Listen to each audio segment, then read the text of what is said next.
Hey, my fellow adventurers, VatiWah here. Now, we're just chilling on the super yacht that we got in the previous video. There is nothing like having a boat with bikini girls on it. Now, what do we have here? It looks like someone left a doll for us on his lounge chair.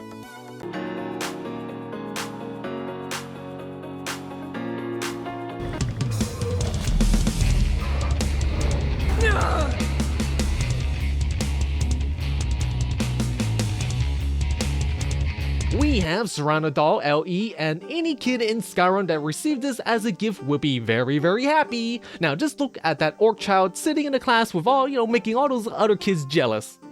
Now the Serana Doll can be crafted at the tanning rack. Yeah, it's a very cheap gift for those orphans, but what do they know, right? Now it's obviously based on our favorite vampire lady. No, not that one. She comes a little bit later in the video. Now, this seems to be made with Skyrim VR in mind, as there is a video showing someone manipulating the doll. Oh, I got a question. Does Skyrim VR work with Lover's Lab? Anyone out there know? Using my hands to manipulate various assets and doing certain things. Maybe we can do some voodoo magic and use it as like a voodoo doll of Serana and do things to Serana, maybe poke pins into certain places or make her do certain things. Anyways, the reason I feature this doll is because it looks like a voodoo doll. We have DX Necromancer Robes, BHUNP, LE, and this outfit is the reason why dead bodies get Rigor Mortis, if you guys know what I mean, right? Anyways, the outfit can be obtained by going to the Halls of the Dead in Windhelm. There are 5 skulls on the table, 1 for each color, and after that the outfit can be crafted at the forge. So let's go take a gander at the outfit.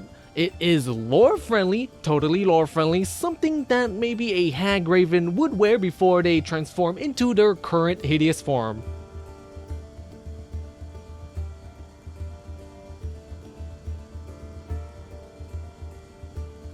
There are 5 colors that are available and they're mostly muted and washed out colors. For me, my favorite would be red or black. The eye and the stitching on the book changes color. The bottles of potions above it as well. My favorite for the potions would be the last one, which is neon pink and blue. I like those.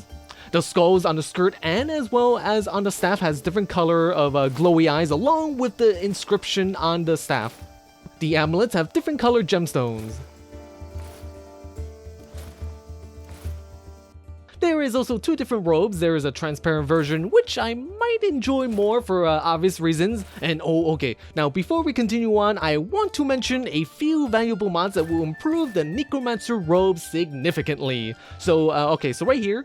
Alright, you guys seeing this? Now, take notice of the bottom part of the robe. The robe is not moving at all. It has no physics, no flow, right? Okay, and even more importantly, look at the amulet and my character's assets. There's no movement, there's no life in them, if you guys wanna, if you guys know what I mean, right? We have DX Necromancer Robes, BHUNP plus SMP physics, and this will add plenty of bounce and fun and life in all the right places, if you guys know what I mean. Be amazed at the powers of BHUNP. Oh yeah. Now the Necromancer Robes now flow around for the outfit itself. The dress and the sleeves is the most obvious of the changes. And of course it adds some bounce and hard collusion for the amulet and my character assets. Cannot forget about my character assets.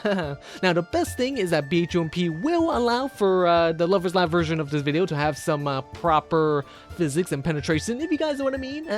Now, okay, on a more serious note, the next mod involves a staff, and no, you cannot use it as a toy. We have the DX Staff of Necromancy, and this will turn the staff into a usable weapon. To obtain the staff, you go back to the Hall of the Dead in Windhelm. Now, right before the 5 skulls, there is a chest that contains the staff. So the staff will allow us to resurrect enemies to fight for us, so let's go find something to kill, shall we? Alright, so conveniently, how about these bats right here? Alright, so once a bat has been slain, it can be resurrected to fight. We can only have 1 at a time, and they only last about 60 seconds. The Staff of Necromancy is a separate item, so you probably would want to remove the staff that you have on the back of the user, otherwise it might kinda look weird having 2 staffs. So, back to the DX Necromancer Robes. It is nice to Lover's Lab with outfits that come with a lot of accessories. Now, in this case, we have amulets, we have claws, blindfolds, and boots to make for a good scene. It is always much better having various parts of the outfit for the entire scene, instead of having nothing on, especially if it's like high heels, or maybe thigh highs, or other fancy jewelry. It elevates the scene. I'm not exactly sure what to use in terms of actors, maybe skeletons or draugrs or something undead. Well, mainly because, it's a Necromancer outfit. Want to see more or know more? Become my Patreon supporter today to see the full Lover's Lab version of this video. Oh boy. And another thing, by the way, the Necromancer outfit kind of reminds me of the old crazy lady in Resident Evil Village. Now, who would you bang right here? Be honest, we have these 3 choices right here. Let me know in the comment section below. Crazy old lady, Hag Raven, or Alicia with the Necromancer outfit. And speaking of banging, we have a new follower to come with us. No pun intended. We have Valmari, unique follower with RPG class module system, and this follower can complement your character no matter what build it is. So Valmari can be found at the Sleeping Giant Inn in Riverwood like most followers, and she has some very impressive assets, let us say. Now, there is a non-skimpy version of her that is available, but for the video, I think I will just be putting the Necromancer outfit on her. Not bad looking, pretty good. Now, she might look like the average follower, but she has something up her warm, wet, slippery sleeves. She has a large arsenal of modules that she can equip, and it will allow her to change her combat style and gain some powers. So I do have some of them upgraded, and each upgrade gains new attributes. So let's try, for example, let's see, Blade Dancer module MK4. Okay, so this module goes on her arm, and let's see it in action, shall we? Okay, so right here you can see that she has double blade action, and she made quite a quick, short work of these 3 horny trolls right here. Usually we use skeevers, but I felt like it was way too weak skeever, so we use trolls right here instead. Alright, so let's go take a look at a different module. So right here we have Cryomancer MK5. It looks different than the Blade Dancer module. She now has ice skills, and I do believe that she gets like the power of the previous upgrade. So Cryomancer MK4, 3, 2, and 1.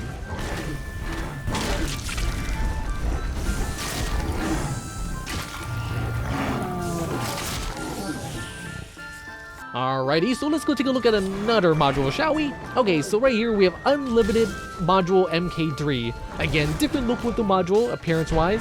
So this one here allows Valmari to summon a clone of herself to fight, and, well, the clone is wearing kind of like the default outfit, let's just say. You guys know what I mean, the one that complements her assets. Valmari is available in CBBE and UMP body type, and she is available as a face preset if you choose to, have your character look like Valmari. What do you need?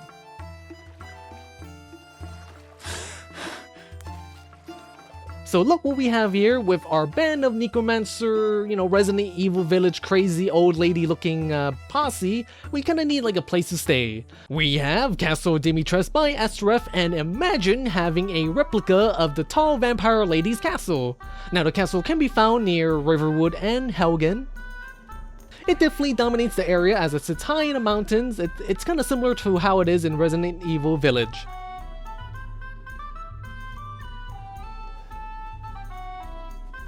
Now the entrance can be found kind of like halfway up the mountain, and inside there are 2 rooms that are done so far that are completed. The first room is where we kind of spend a lot of time in the actual game in Resident Evil Village, and it's actually the room where we first encounter the Demitress daughters. Kind of perfect, since a few episodes ago we had the Demitress daughter outfits. The most impressive room is up these stairs, and look, we have some Skyrim candles right here to remind us that this is a Skyrim mod. But yeah, this is the most luxurious and welcoming of all the rooms in the castle, with like a warm fireplace, fancy rugs, and ornate decoration.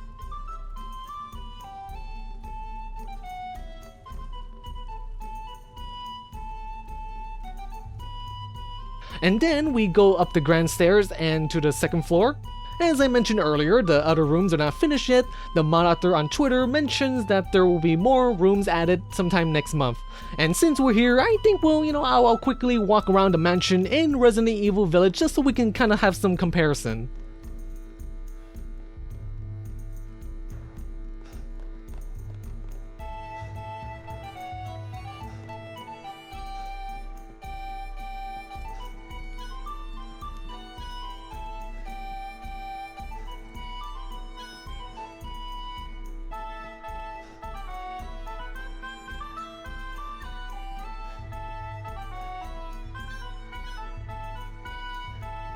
Anyways, that is it for this episode of Skyrim Mod Review Boobs and Lubes. Again, I'd like to thank all of my wonderful Patreon supporters for their generosity and support. Halloween is coming up, and I kind of wonder what kind of Halloween mods there will be.